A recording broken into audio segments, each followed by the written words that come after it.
Hello, everybody, and welcome to the Success Harbor Podcast with George Mazzaros, where it's all about making success happen for you. Hi, everyone. This is George Mazzaros with Success Harbor, and I have David Ciccarelli with me. He is the co-founder of Voices.com. Voices.com is the online marketplace that connects business people with professional voiceover talent. Welcome. Hey, George. Thanks for having me. It's great to be on the show today. Thank you for being here, David.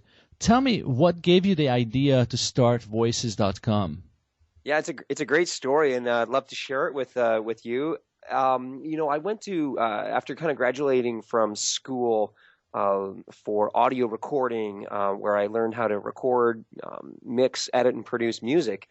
In the classrooms were these big mixing consoles that look like the bridge of the Starship Enterprise, if you will. And when I graduated, I really kind of had the idea of starting my own small recording studio. And that's what I did. And we're in London, Ontario, Canada, about an hour outside of Toronto. And after opening the studio, I had the newspaper, the local newspaper, publish an article about this new studio on my birthday of all days. And this is where it kind of gets interesting. You see, what I didn't realize at the time is that my wife-to-be, who I'd yet to meet, of course, Stephanie, was a classically trained singer and musician and was looking to record a demo. Because she would sing at weddings and special events, and her mom kind of came up with the idea, apparently, that maybe she, rather than auditioning face to face at people and staying and after church to sing a few songs for someone to see if it would be good for their wedding, well, why don't you get a CD done where you can actually hand it out to people? So it was actually all Stephanie's mom who cut out the article in the newspaper and left it on her bed, and she came in and we did these recordings together. Well, because of that same, not only did I meet my wife, Stephanie, because of that same newspaper article, there were other small businesses in town, a local hair salon, there was an event management company, and they wanted a female voice, one for a commercial on the radio and another one for their phone system. And because they wanted a female voice, and of course I only knew one girl in the city, I call up Stephanie. I said, do you think you can read this page of script for me? And we will split the money. So we were officially in business together. But because we started out doing voiceovers, kind of on our own, and we were, modestly successful in London, Ontario, we put up this website. Maybe we could market ourselves more broadly.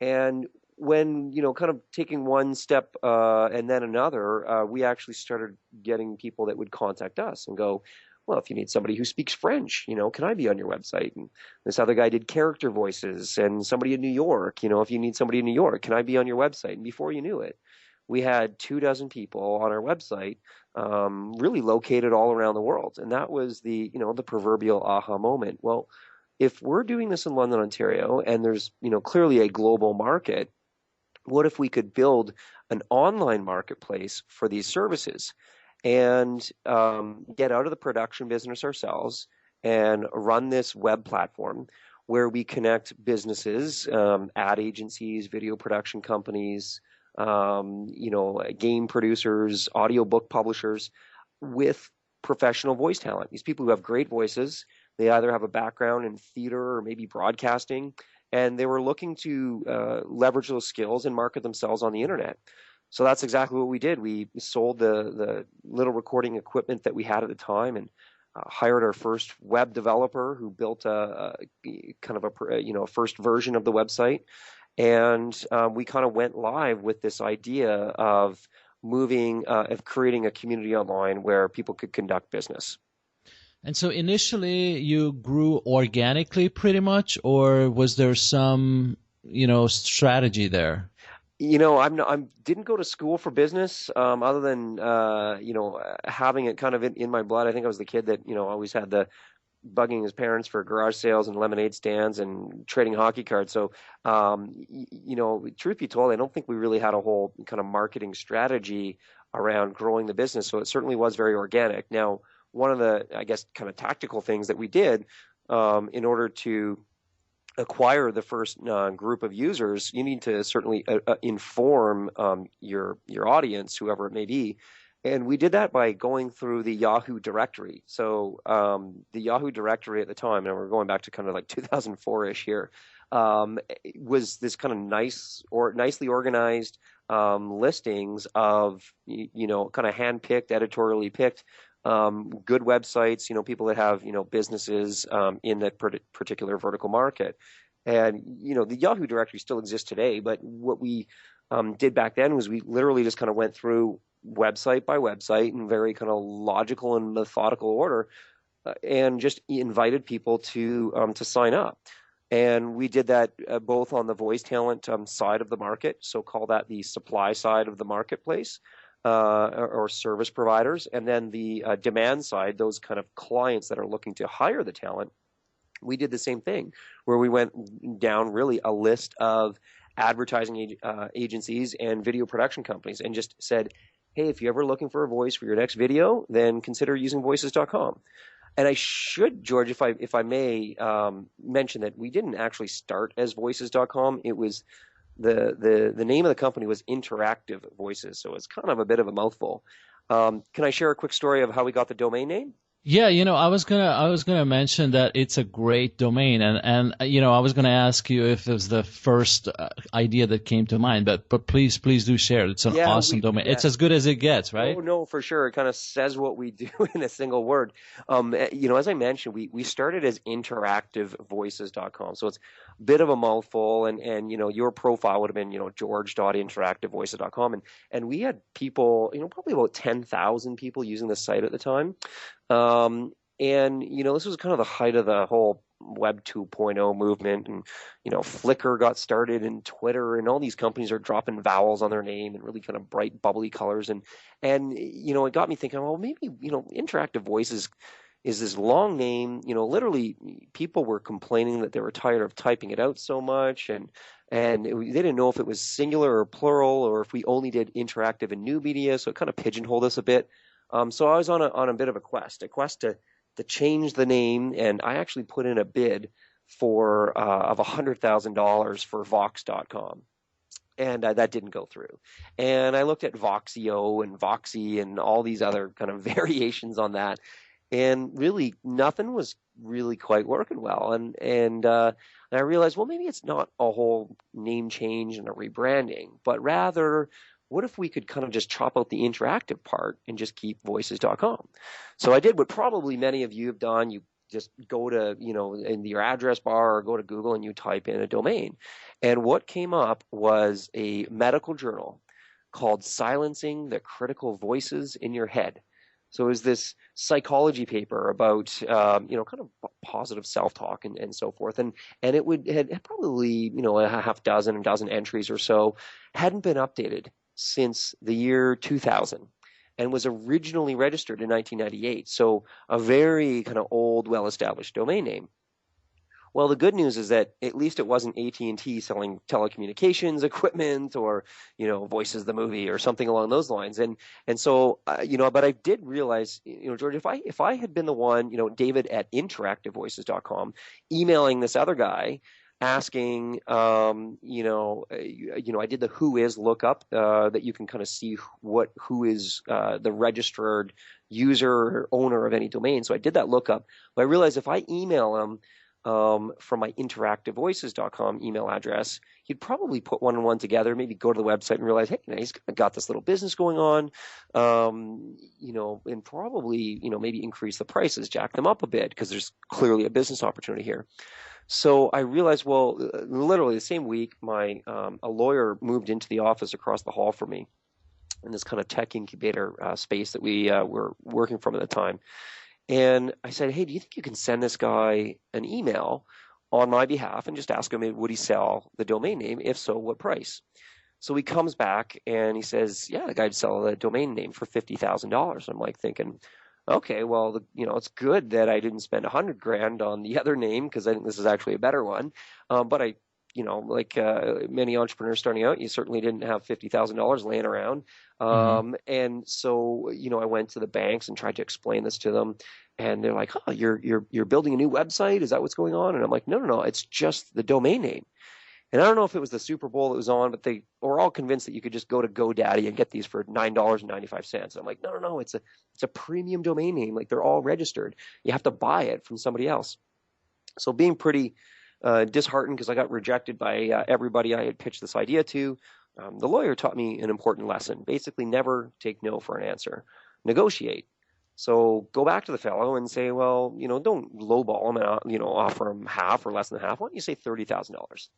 I'm like, Phil, I still don't have $30,000. And he goes, well, let's see if we can come up with something creative. And I go, well, maybe I can send him $5,000 a quarter for the next 6 quarters. So kind of maybe you can do this kind of financing deal. And you know what? He went for the deal. So George, Wow. with $5,000, which I'm pretty sure we just charged to the corporate credit card, we were able to obtain the name Voices.com and Wow. then transition the business really over in, if I recall correctly, I mean, it was less than 30 days, that's for sure. It was as soon as we got it, I'm like, wow, this is amazing. Let's start marketing under the new name. So we literally kind of copied the entire domain, all the data on one server to another server that had the new registered voices.com domain and just pointed all the traffic to it. And literally it was just kind of an address redirection. And we were, in business, as I say, in kind of a matter of weeks. And Wow. people were just really impressed. They're like, wow, how'd you get this name? And it's, we love it. And it's a brand that we can rally behind. And, looking back, what I think was one of the best decisions, I would say, business decisions that we've ever made. It was also one of those, probably more risky ones. And I like to, certainly not a betting man by any stretch myself, but I would call that more of a calculated risk. One of those things where you figure, is this going to be good for the long term? And, I truly felt it was and saw the value in creating a brand identity that people would want to be part of. So just so we get an idea, I mean, what year was this when you bought this domain? 2007. So 2007. So you've been in business for about 3 years, Yep. approximately. Exactly. And so we get an idea because this is $30,000. Even though it's quarterly payments of $5,000, right? Right. So it's still a lot of money. Give us an idea, what was the size of your business then? So because sometimes people don't want to invest any money in their business. So we get kind of a feel for it, like how many Sure. clients maybe you had, things like that. I'll even get more. So kind of total registered users was about 10,000, probably paying clients, registered users. So it's more like a freemium model. So, of course, with any web business, you get a bunch of people to sign up free, and then maybe 5, 10, 15% of the people actually purchase. I think we probably had about, it was a little less than 500 kind of, paying customers, if you will. Mhm. Okay. On the year, our revenues, if I'm getting this correct, it was around $250,000. So, if you kind of bake that in, I mean, it's pretty close to 20% of our revenues, let alone all the expenses that go with running a company, went on this single play. It's a huge chunk of your revenue, so is. it wasn't a small risk. Even today, it's easy to say, and I'm sure you had a gut. I mean, you already had a lot of users, even if it's only 5-10% of 10,000 users, but still, I mean, it was hard for you to go wrong with that kind of domain name. Yeah, especially with and your I mean business. the market, we had validated the market, which is I think an excellent thing to do. I mean, my advice to a lot of people that are considering starting a business, or even kind of branching out into a different area, is just, start with a no tech or low tech solution, which often can just be a lot of conversations and kind of surveying people, if you will, informally. But then when it comes time to, nowadays, I mean, you can, as register a domain name and install WordPress and maybe even buy a premium WordPress theme, all for under $200. I mean, it's ridiculous, and you want to test out an idea, buy some traffic from Google, spend $500 on getting traffic. And, at the first blush, it might seem like, wow, almost $1,000 to test out a business idea. Well, think of years ago, big organizations are spending, and even small companies are spending tens of thousands, if not hundreds of thousands of dollars just to test out an idea, where you can get a pretty good feel for, are people, are they clicking on my ads? Are they staying on my website? Are they filling out the request for more information form on this little email form? There's a lot of, simple steps that you can take to rapidly test out an idea and then decide if it's worth investing further in.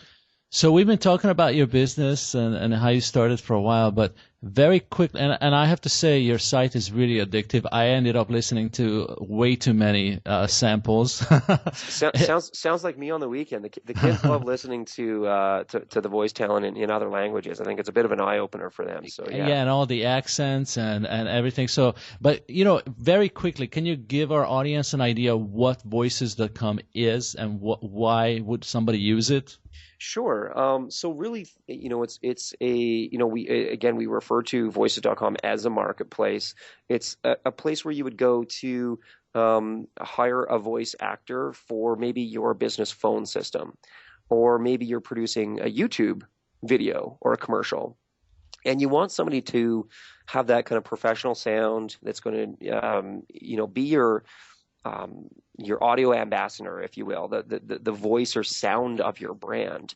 And so these are people who are great storytellers. It's not everything needs to sound like a commercial. You can have people who sound very natural and they're actors. And so, those are some of the most common uses of Voices.com, is to come and, as you said, listen to a bunch of people.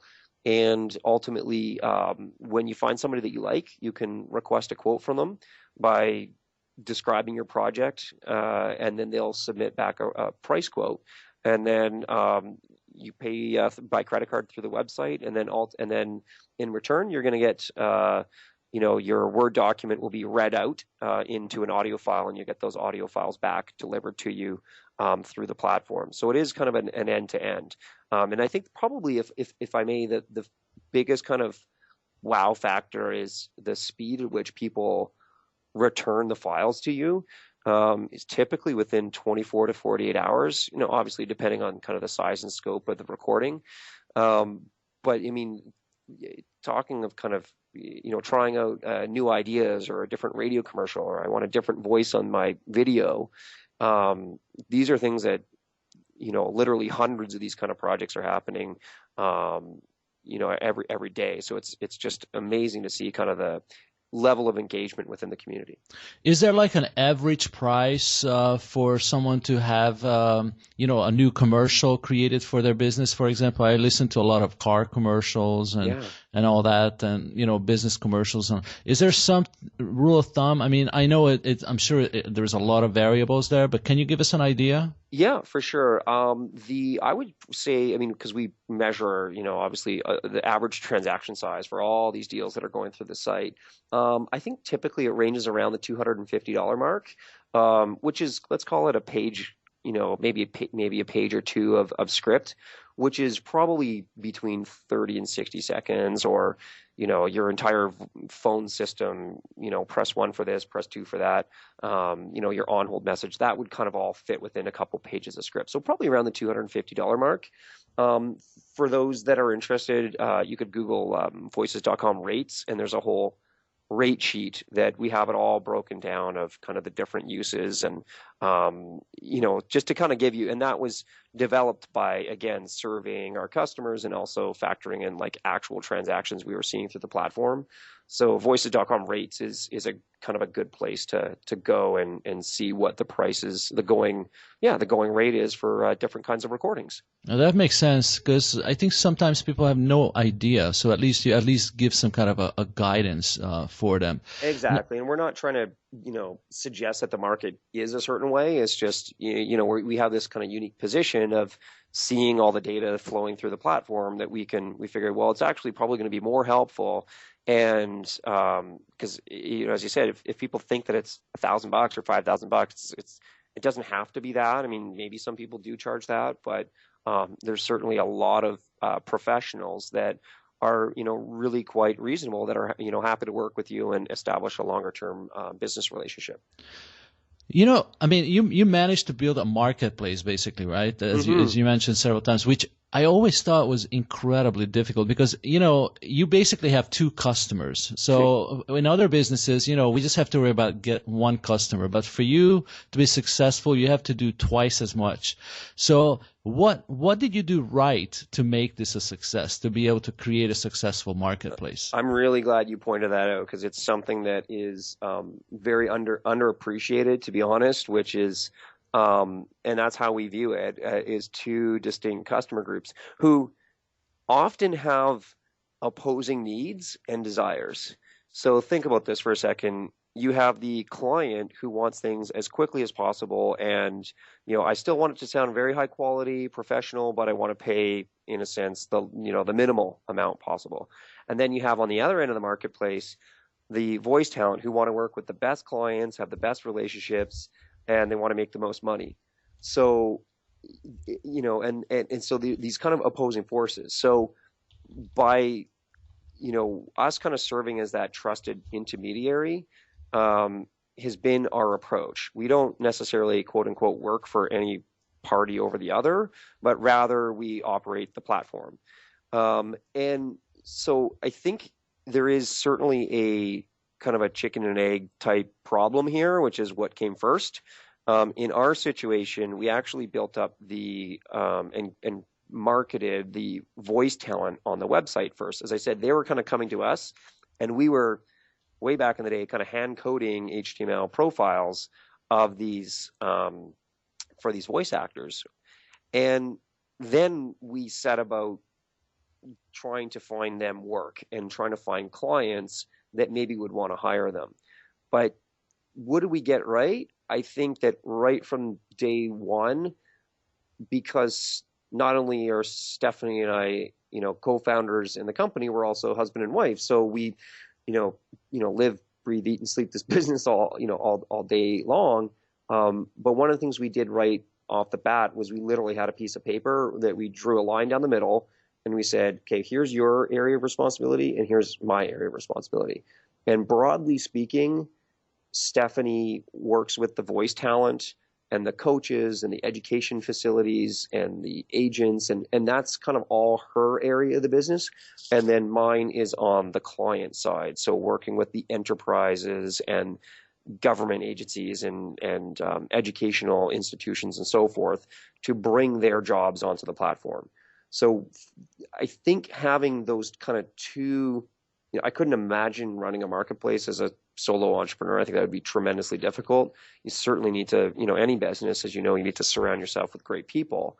But I think from the beginning, we kind of had these dual tracks going on. And even to this day, when you visit the homepage of voices.com, you'll see that there's kind of a green box and a blue box. And we try to separate people, new visitors down these different paths, depending on kind of what, category they fall into.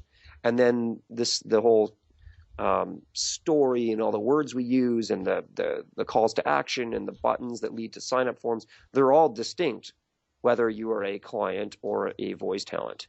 And so that kind of line of thinking of, serving two customer groups has been kind of in our DNA since the very beginning. Okay. Now, 10 years you've been in business approximately, yeah. Right? It's a huge accomplishment, when you look at all the statistics and you managed to build a successful business. How would you compare your challenges from early on to the challenges of today and dealing with those challenges? Can you talk about that a little bit? There are a lot of the same things. I mean, it's, hiring a team of people. Well, let's even, back that up. It's what I was just referring to is, defining roles and responsibilities and, knowing who's doing what, communicating who's doing what. And then if there's a need, then, hiring somebody new for that position. Certainly you need to be able to, be able to financially support them, which is a big responsibility. And so those are the same challenges that we had from kind of the earliest days to now. I've always built the business, and this might kind of sound funny, but really to engineer myself out of the process and thinking in terms of systems.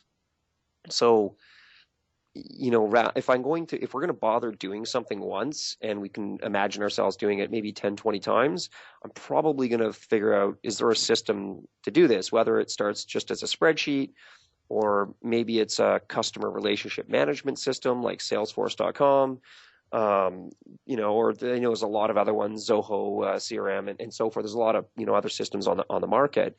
But looking at ways on how to kind of standardize a process and then improve it over time. So taking this kind of continuous, improvement type approach. And that just comes because you hit a brick wall and you realize, well, what's the challenge here?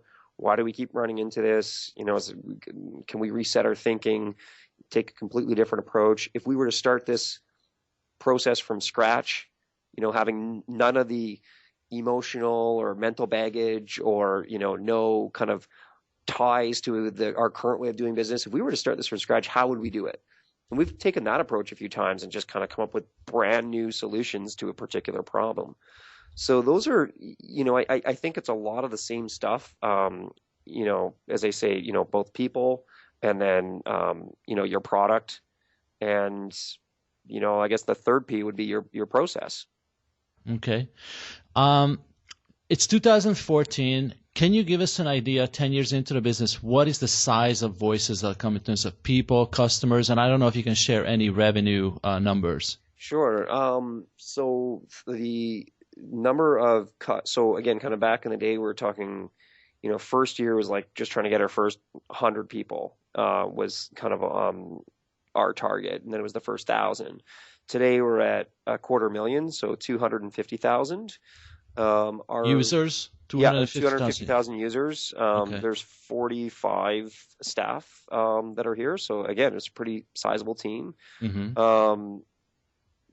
Revenue certainly in the let's call it double digits of millions. So okay.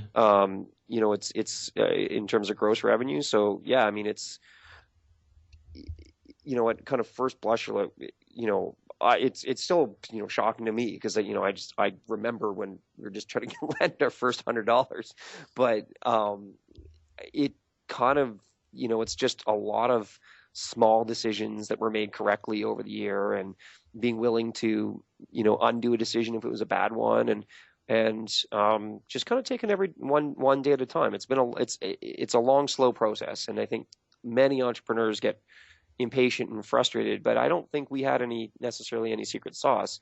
If there was one, it was persistence. We stuck to one idea, and we stuck to it for 10 years. And the idea was a marketplace for voiceovers, and we didn't change that in 10 years. It's been more or less the same business the whole time, and other market dynamics have changed, and people on our team have come and gone. The industry landscape maybe has changed, but we've just stuck to this one idea. And I think if entrepreneurs out there can do that, they'll be a lot more successful than constantly, chasing the next best thing, and then the revenue model is always changing. So stick to the one thing and see it all the way through.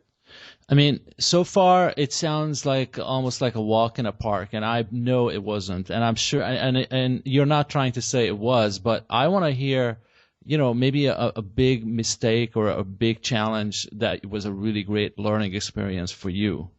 I think probably the biggest one was around a time when it was around honestly, it was the financial crisis in the U.S. Now we're based in Canada, so at first glance you would think it wouldn't have had a whole lot to do with us, but our credit card processors, the company that runs our credit card system for us, was actually an American company, and they had a Canadian subsidiary. And when we initially filled out the application, when we started the company to open up a credit card account, that they asked us, what's your annual revenues? Well, I don't know. It'd be amazing if we made, like $30,000 a year, maybe 3,000 a month, 36,000 on the year.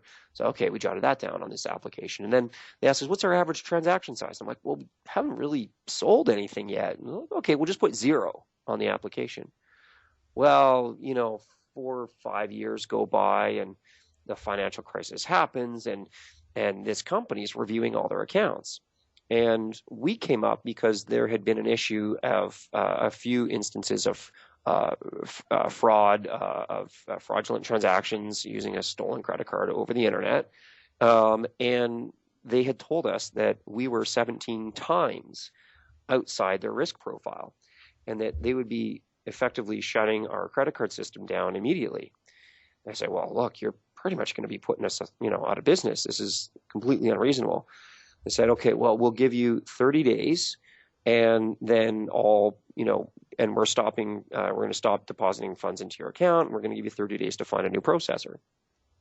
So think of that from our position. We had at the time about 2,500 credit cards encrypted on file. So it's not like it was an easy switch. We literally had to go find another provider and come up with a security deposit and still keep the whole business running, all within 30 days, and then switch all of our customers over by obtaining new credit card information from them for upcoming subscriptions and other kinds of transactions that we were running.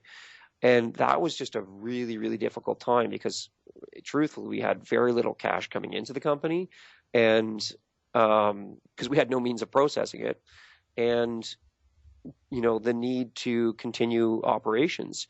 And I think that was taught me an important lesson, that you need to keep a cash reserve. That it's kind of common advice in your personal life of kind of a 3 to 6 month window of having some cash on hand. And that was the lesson there, was to basically take that same approach in business, is that you really, really need to have that cash reserve, the war chest, as sometimes it's referred to as, in your company, so that when the inevitable, rainy day or storm, more like it, comes, that you can ride through it. And that was just, as I say, a difficult time that we made it through. And I think learned those tough lessons, and I think we're stronger for it. Yeah, I just have a couple of. I know we get to that 30-minute mark. I just have a couple of more questions. Sure. One is, you build a successful business, and some people say, you know what, there's no more opportunities out there, or there's just way too much competition for me to succeed. So, you, as somebody that has done it, do you see opportunities today in business, even in this kind of weak economy that we're going through right now? Well, definitely. I think there's two ways that you can find the next great idea. One is to find whatever that, this sound a little bit cliche, but honestly, it is to find whatever that passion it is for you and figure out how are you going to monetize that. And that's what Stephanie and I did, which was, I was an audio guy that worked, I started my own studio and just, kind of build the hourly rate of $30 an hour in this little studio I started. And, Stephanie, charged, a modest amount to go around and sing at weddings and get honorariums for singing at special events and so forth. So those are both passions that we had, and it evolved over time into a marketplace that was ultimately scalable. I think those are things that both of us really enjoyed ever since we were kids. I always, liked the record player and shortwave radios, and I was kind of into the tech. So I think a lot of, aspiring entrepreneurs certainly need to reflect on their childhood and what they were like in school and what kind of things did they like doing. So that's one place to find good ideas. The other one is honestly to observe the world around you and find something that just annoys you, because if it annoys you, then there's probably a whole bunch of other people it annoys as well. I mean, if it's, a better key ring system that you can, color code your keys so that they can come, it's easier to spot on your keychain. Or, we're at lunch and, the ketchup bottle was not putting out any ketchup and I had to shake it about 20 times. Is there a better ketchup bottle that could be created? I mean, find a way to kind of scratch your own itch, as the saying goes. So I think those are two ways that you can find a business. And it doesn't have to be one of these high-tech web businesses at the beginning. Sometimes you can kind of figure things out offline, and then making the leap online, that's when things, really start to get interesting. But you can validate whatever your idea is, without hardly spending any money. I mean, my wife is probably, kind of annoyed anywhere I go. I always I read people's name tags and I'll say, "Oh, Julie, have you ever heard of those people on commercials that, that do the voices? What do you think they're called?" And because I'm just trying to see what people think that these kind of people are called. And they're like a narrator or an announcer. And I'm like, oh, that's interesting. And I'll just strike up conversations with, the folks of the gas bar attendant or, receptionist, pretty much anywhere we go. Cause I'm just kind of constantly in that sponge mode of trying to ask questions and then get some feedback. And I think it's a great mindset, that's, conducive to, lifelong learning. If someone came to you, maybe a best friend or somebody in your family that has a job now, but they see your success in business and they say, you know what, David, I really want to succeed. What would be the first thing you would teach them about being an entrepreneur? Wow, I was just out to lunch with someone and we were talking about this. I asked the fellow, I said, have you ever thought about starting your own company? He's like, oh, interesting you asked. That's why I was kind of hoping to go to lunch with you. And we got into a whole conversation and, we talked about some of the ideas and I said, well, whatever it is, just take, what is the next step, and, take that next step, whatever it is. If it's registering a business name, if it's, maybe registering a domain name, taking some kind of like tangible step that starts to make it become a reality. Maybe it's a fictitious business name at the outset, but you start a business plan where you literally get everything down on paper and not some 100-page full of charts and graphs. I'm just talking about more like an action plan. Like, what am I going to do in the next 12 months to kind of move in this direction? So it really comes down to action, because there's a lot of people with a lot of great ideas, but they never take that next step to just doing something tangible. I think if you do that, then you're going to see even some small successes, and it's going to give you the confidence to make that next step, whatever that may be. So what do you see, where do you see Voices in the next 5 years? What is your ultimate goal? If you could draw the perfect voices.com as a business, what would it look like? When we think about this kind of question, it really is in alignment with what we view our strategy to be, and it's two words, and it might again be one of these kind of sound very corny, but it comes down to this: we really do want to dominate the industry, meaning be that kind of dominant player, for good. But the one that everyone kind of thinks, voiceovers are synonymous with, oh yeah, right, I go to voices.com for that.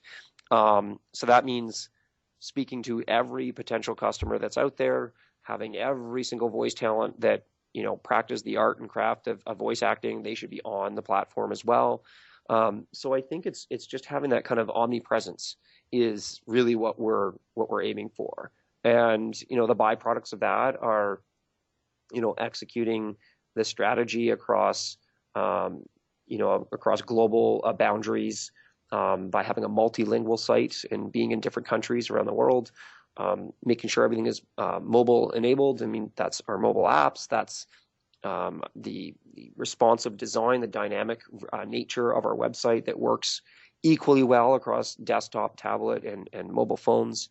So it's these kind of strategic initiatives. When you have this, okay, if industry domination is where we're trying to go, what does that mean? Well, it means we have to be in, as many countries and as many languages on every device and talking to every single customer that we possibly can. So that's kind of the big vision. And, it may not be 5 years, it might be another 10 years, but I think we'll get there. Well, David, I really appreciate you taking the time. How can people connect with you? Yeah, certainly. I'd love to, we can carry on the conversation by email. If you just email CEO@voices.com, that'll get right to me. Also, if you just wanted to poke around the website and listen to our own podcasts or, download some of the other resources that are available, then voices.com is a great place to go. David Ciccarelli, co-founder of Voices.com. Thank you, and I wish you much success in the next 10 years. Thanks so much, George. Bye.